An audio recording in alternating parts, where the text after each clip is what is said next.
and every one of you to our Candid Conversations, where this month's topic is courage to heal. I am so excited about this month's show because this is something that each and every one of us can identify with. This is something that each and every one of us has had to go through the process of. Each and every one of us have had some level of trial or some level of circumstance, some level of trauma inside of our lives that we have found ourselves needing healing and mending from. And I'm so thankful and grateful that today we can actually be candid about this situation, how to feel, how to deal, and how to heal with all variations of pain, all variations of trials, traumas, and tragedies that sometimes tries to stop, block, and hinder us from us operating in our God-given purpose. But I'm here to congratulate you in advance that after this show, you will have greater courage to be able to heal, because you'll be able to see what God was able to do in someone else's life, to understand He's not a respecter of person. What He can make happen for someone else,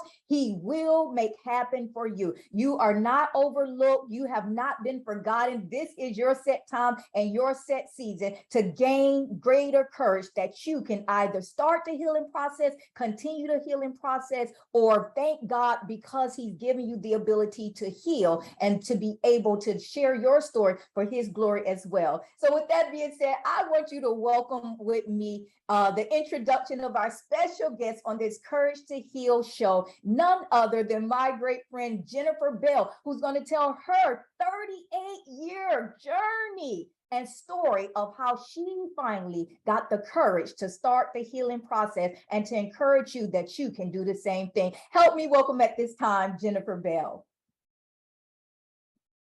Thank you, Pastor Lachelle. I'm so incredibly honored to be here to share my story and how God is getting the glory so far and every single day. So thank you for having me on your show. Yes, listen, it is actually a pleasure because, like I said, this is something that each and every one of us can identify with and can relate to. I don't care what age or stage you are at inside of life. Each and every one of us have gone through things, not just one, but things plurally, that we have found ourselves needing healing from. So I'm thankful for this opportunity for you to be able to tell your story for God's glory, to inspire someone else, and to be the strength of inspiration and even motivation for transformation, that they can begin to heal as well. So with that being said, can you just walk us through your life journey, through you being in that place, living with a form of trauma? What did life look like when you were in the midst of, or even felt stuck inside of that trauma or those trials or tragedies inside of your life that kept you in a holding pattern, or kept you in cycles, or even repeating levels of curses, if you will, that felt like you were defeated and that you would never get out? And then if you feel, open enough, you can even share what those forms of trauma was that you actually had to wrestle and deal with within your life. Absolutely. Growing up in the church all my life, starting as a young girl at 3, singing in the Sunshine Band, and always loved everything about being in the community of a church, right? And so as I'm growing as a teenager, I experienced trauma. However, I did not know what the word trauma meant. I just know that I was physically abused by 2 different people. And back then, nobody talked about it. It came to light, if you will, after about a 2-year situation between the ages of 12 and 14, and I never understood it because it was never addressed. Once it came to light, it never happened again. And what I love to share with people, no one can weaponize your story. So when I share my story, it's from a standpoint of victory, right? But however, back then, when you don't understand what trauma is and you don't speak about it, because it back then was called the secret taboo, Yes. what goes on in your house and your life stays in your house. We kept doing church. I grew up in the church. I'm a minister of music. I am the choir director, doing all the things, made straight A's in school. I'm a young teenager, but yet and still, I was so sad within my heart. And I didn't know how to navigate that Did not, once again, don't know what that word trauma is like. So years go by. I go to school, I become a teacher. I, get through a lot of struggles through there. And for me, this is when I started to understand where the lack of confidence and how the imprint of my childhood trauma started to filtrate my life. And so going through school, getting through 6 years, it took me 6 years, then getting married to my amazing husband, right? And I'm like, how do I tell him?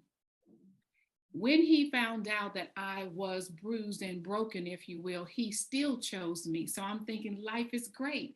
We go on and we have three beautiful children. I'm now a school principal. I'm still working in the ministry. God is great until I get to a conference in Germany. My husband is prior military. I'm at a women's conference and I hear God say, go to the window. And I'm thinking, oh, praise God. He's going to say something to me. I'm going to see a falling star. God's going to speak to me. And I don't see anything. Now, mind you, it's dark outside. So you can imagine the light from the inside of a window, a conference window. You're just seeing your reflection. God said, go look again. I looked the second time and I did see my reflection. And I distinctly heard God say, you were standing in my way for the things that I want to do in your life because of unforgiveness. Now, that shocked me, but I knew exactly what God meant because with my abusers from childhood, now I'm a grown woman with three children and living life, doing life, all of that. I understood that I forgave with my lips, but not my heart. So once I did that, forgave with my heart, I'm like, life is going to be great, right? I'm doing what you said, God. But there was this internal weight that I knew nothing about that was festering and it was growing over 38 years. 38 years. Just recently in 2019, I finally got some help for that external weight. That weight was what was causing me to be overweight on the outside.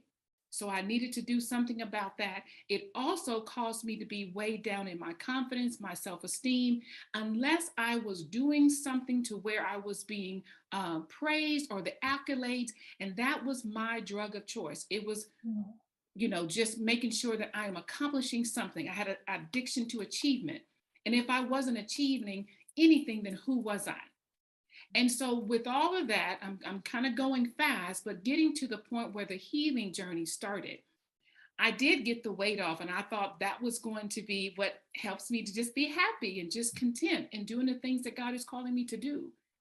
But it wasn't. It wasn't. Yes, I needed to get the weight off because of health situations that have happened in the past. That was a wake up call for me.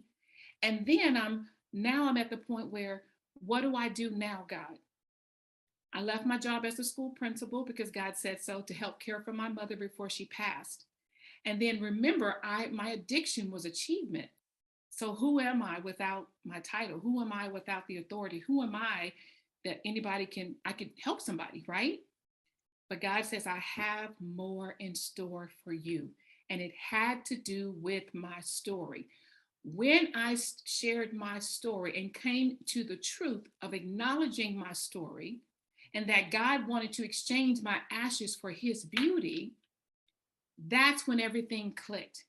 All those years came to the moment of where I shared my courage to heal story because it took courage. Not everybody's talking about their stories.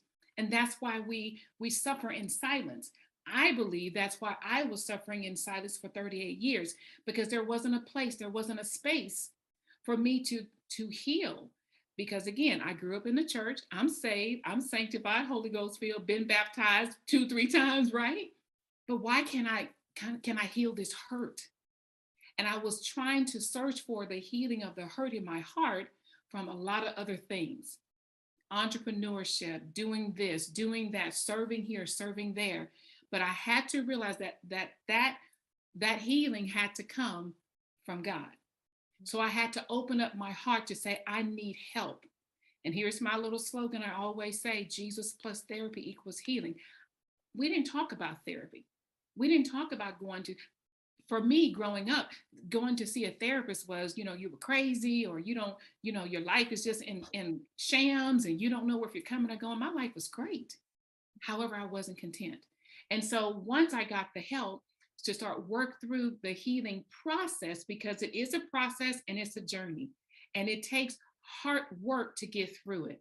So now I am a published author, I'm a wellness coach, I'm a transformational speaker, and I also encourage women and empower them to be seen, to be heard, and to encourage them to heal themselves by sharing your stories with other women, because that's where the fortitude in my life, I believe, comes, because I didn't have a space or a place to do that. But I understand that everything that I've gone through to get me to this point now, women are being healed every single day. And I host this conference to make sure that we're telling our stories, to let you know you're not alone, sister. You are not alone. I don't care how long you've been in the faith. I don't care where you are in the process of your healing. Maybe you don't even know you need healing.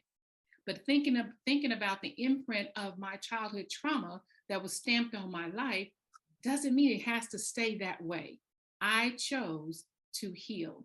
And that's pretty much my story in a nutshell.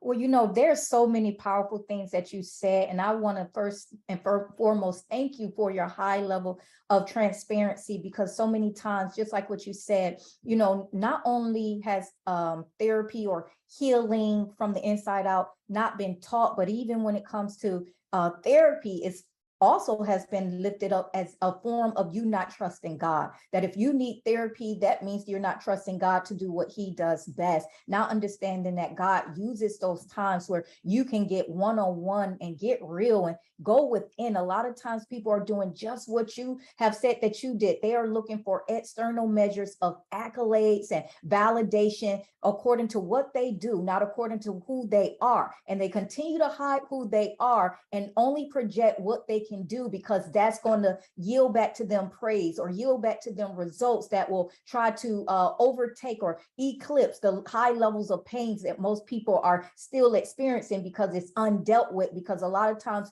it's spoken, you're supposed to have it all together. If you trust God, you're not supposed to have any problems. You're not supposed to be broken. You're not supposed to go through anything. When in actuality, those are fallacies, because I can't find anywhere, even biblically, that who God used was not in the midst of a mess. That's why their mess turned to their message, was not in the midst of some level of void or depletion, that he gave them an exchange system. And if we can get further real, we'll understand the power of God's exchange system. Even when he says, come unto me, all who are heavy laden and burdened, and I will give you rest. He would not give that call to action if he didn't think that we will have weights of the world that would try to crush us or bruise us or silence us. So I love how you even brought that up, because a lot of times, even what we go through, we feel high levels of shame or guilt, and we feel like we should be silenced, because if people see us in the height of who we what we do versus who we are according to what we have gone through, we feel like that will cause them to have a skewed view of who we really are. That's a sign of weakness. That's a sign of brokenness. That's a sign of you really must not be able to trust God, because you wouldn't be going through all of this.